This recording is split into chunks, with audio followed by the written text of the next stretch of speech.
अस्सलाम वालेकुम व्यूवर्स, कैसे हैं आप लोग? खैरियत से हैं। मैं उम्मीद करता हूं कि आप लोग बखैर व आफियत होंगे।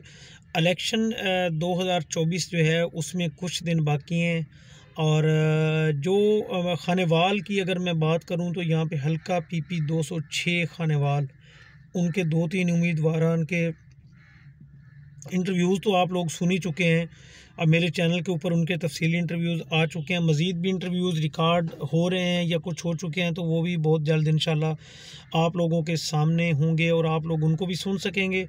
मैं थोड़ा सा इसके ऊपर बात करना चाह रहा था कि इस दफ़ा इलेक्शन में जो 2000 पीपी 206 खानेवाल है उसकी कंडीशन मतलब क्या है, 2-3 मिनट के अंदर ये तो ज़रा मैं तफसीली आपको कोशिश करूँगा अगर समझा सकूँ जो मेरे नॉलेज में है। अच्छा, इसमें इलाका आता है कुछ, ये खानेवाल से आप निकलें तो 12 चक और ये आगे 4 चक, 5 चक, 6 चक, 8-10 चक, ये सारे मखदूमपुर रोड पे हैं। और ये सारा इलाका जो है ये भी पीपी 206 में आता है। और इसके अलावा जो है अगर बात की जाए कच्चा खूह वाली साइड की, तो कच्चा खूह वाली साइड जो है उसका जो रेलवे लाइन से जो नेशनल हाईवे की तरफ जो जीटी रोड की तरफ रास्ता है, जो इलाका है 19/9R गरबी शर्की, ये दोनों ये हैं जो है पीपी 206 में। और रेलवे लाइन की दूसरी साइड जो बाज़ार की तरफ है वो पीपी 211 की तरफ, पीपी 209 जो है हल्का है ये उसकी तरफ है, ये कच्चा खूह का इलाका है, उसी हल्के में पिरोवाल भी है। अब पीपी 206 में पहले कंडीशन ये होती थी कि ये पहले पीपी 205 था और यहाँ पे तकरीबन 2 उम्मीदवार जो थे वो होते थे। 2-3 दरखास्तें आती थी। सरदार वहाब सुल्तान जो कि इस दफ़ा भी कैंडिडेट हैं, पीपल्स पार्टी के हैं। पहले भी वो एप्लीकेशन उनकी आती रहती थी और लेकिन उस वक़्त एक उनकी हो जाती थी और एक आध जो है 1-2 दफ़ा मज़हर अली चौहान साहब हैं, इन्होंने जो है इन्होंने भी मतलब के एप्लीकेशन दे दी थी इलेक्शन के लिए, लेकिन बाद में वो कंटेस्ट नहीं करते थे, वो विड्रा कर लेते थे किसी उम्मीदवार की मतलब के उसमें फेवर में बैठ जाते थे या इस किस्म की कोई कंडीशन होती थी। अच्छा, इस दफ़ा इलेक्शन में टोटली जो है 12 उम्मीदवारान हिस्सा ले रहे हैं, जिनमें सरदार अहमद यार हराज हैं, ये आज़ाद उम्मीदवार हैं, और उसके बाद चौधरी उसामा फ़ज़ल हैं जो कि पाकिस्तान मुस्लिम लीग नून के टिकट से लड़ रहे हैं। सरदार वहाब सुल्तान है, वो पाकिस्तान पीपल्स पार्टी की टिकट के ऊपर लड़ रहे हैं। इसी तरह जो मोहम्मद अरशद अराई हैं, चौधरी मोहम्मद अरशद अराई, ये अब्दुल हकीम से इनका ताल्लुक़ है और ये लड़ रहे हैं तहरीक लब्बैक पाकिस्तान के टिकट से। इसी तरह सरदार नामदार सऊ हैं जो कि आज़ाद हैसियत से इलेक्शन में हिस्सा ले रहे हैं, और दूसरी तरफ पीर हसनैन शाह साहब हैं जो पीटीआई की टिकट के ऊपर लड़ रहे हैं। अच्छा, ये मैंने उम्मीदवारान को आपको बताया। अब यहाँ पे बड़ी दिलचस्प सी कंडीशन ये है, राना उबैद अफजल का मैं आपको बताना भूल गया, वो इसमें आज़ाद हैसियत से वो भी हिस्सा ले रहे हैं एमपी के तौर पे। अच्छा, अब यहाँ पे कंडीशन ये बनती हुई जा रही है कि इस दफ़ा वोट जो है वो तकसीम हो रहा है, पहले की तरह नहीं है कि 2 पार्टियों के दरमियान में नहीं होगा। अब बड़ा वोट जो है इस हल्के का वो अगर मैं बात करूं मखदूमपुर की, और ये आकल जैल जिसमें 16/9R आ जाता है, 14/9R बाटियां वाला, ये सारे चकूक हैं।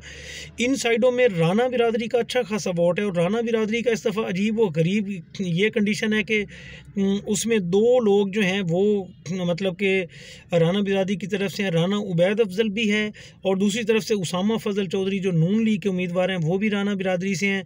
और पहले इन इलाकों में से नून लीग को भी वोट मिलता रहा, लेकिन ये लोकल एरियाज़ जो हैं इनमें सरदार अहमद यार हराज और इन हराज ग्रुप का काफ़ी अच्छा खासा वोट था, जिनमें 3 चक, 4 चक और ये सारे चकूक आते हैं।